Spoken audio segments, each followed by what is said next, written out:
પેલા એક યુવાનની હત્યા થઈ છે. હત્યા કરવા પાછળનું કારણ શું? આરોપી ક્યાંના છે?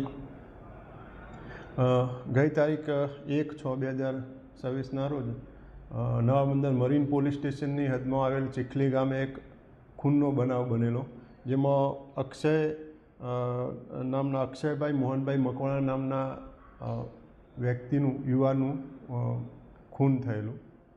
આ ઘટનામાં અક્ષય મકવાણાના મામા દિનેશભાઈ સામંતભાઈ ભાલિયાની ફરિયાદ આધારે ઉના પોલીસ સ્ટેશન ખાતે આરોપીઓ વિરુદ્ધ મર્ડરનો ગુનો દાખલ થયેલો છે.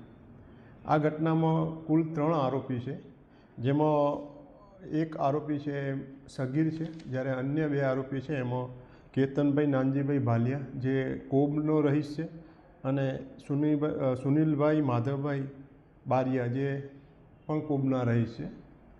આ યુવાનો વચ્ચે દીવમાં દારૂ પકડાવવા બાબતેની તકરાર અગાઉથી થયેલી હતી.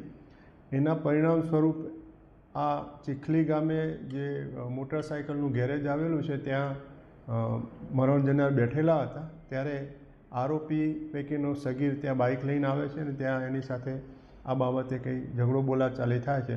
ત્યારબાદ સગીર ફોન કરી એના બીજા આરોપીઓ સહ આરોપીઓને બોલાવી અને આ મરણ જનાર યુવાન સાથે માથાકૂટ ઝઘડો કરી અને પેટના ભાગે અને હાથના ભાગે સગીર સરી મારી દે છે અને યુવાનનું હોસ્પિટલમાં લઈ જતા હોસ્પિટલમાં મરણ જાહેર કરેલું છે. આ જે હત્યારા છે યાગી ગેંગ સાથે સંકળાયેલા છે?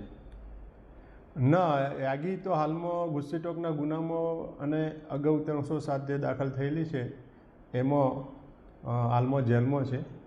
એમાં આ કોઈ પૂછપરછમાં હજુ સુધી એવું કંઈ યાગી ગેંગ સાથે સંકળાયેલા હોય એવું નથી. પરંતુ આજે કોબ અને આજુબાજુના ગામના યુવાનો જે છે એ લગભગ દીવ સાથે રોજગારી અર્થે અને કોઈ નાના મોટા કામ સાથે જતા હોય છે અને ત્યાં નાનો મોટો દારૂનું પીવાનું પણ પી અને કંઈક નાની મોટી બવાલો અવારનવાર થતી જ હોય છે.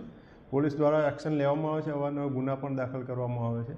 તેમ છતાં એક જ્યાં ત્યાંના યુવાનો છે એ આ રીતે ઝઘડો તકરાર કરી અને એકબીજા સાથે ઝઘડો કરતા હોય છે અને ઘણી વખતે એમાં યાગીના નામના એના માણસો હોય છે, તો એમાં પણ આપણે ગુનો દાખલ કરીએ છીએ ને યાગી અને એના સાગરીતો વિરુદ્ધ હાલમાં આપણે ગુસ્સીટોકનો ગુનો દાખલ કરેલો છે અને હાલમાં એ જેલમાં છે. અને એ ગેંગના જે 7 આરોપીઓ વિરુદ્ધ ગુસ્સીટોકનો ગુનો દાખલ થયેલો છે એમાં આપણે 5 આરોપી પકડેલા છે અને એમને અલગ અલગ જેલમાં રાખવામાં આવેલા છે. હાલમાં યાગી એ પોરબંદર જેલમાં છે અને એના સાગરીતો અલગ અલગ અમરેલી, જુનાગઢ ને અલગ અલગ જેલમાં રાખેલા છે, જે ગુનાની તપાસ પણ હું કરી રહ્યો છું. સાહેબ છે ને કોર્ટમાં રજૂ કર્યા રિમાન્ડ માટે?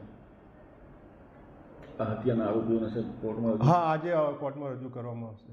સાહેબ, વાત કરીએ તો આ ચીખલી ગામે અગાઉ પણ એક યુવાન જે છે તે ગાયબ થયા હોવાની ફરિયાદ જે છે તે આવી છે, તેનું શું?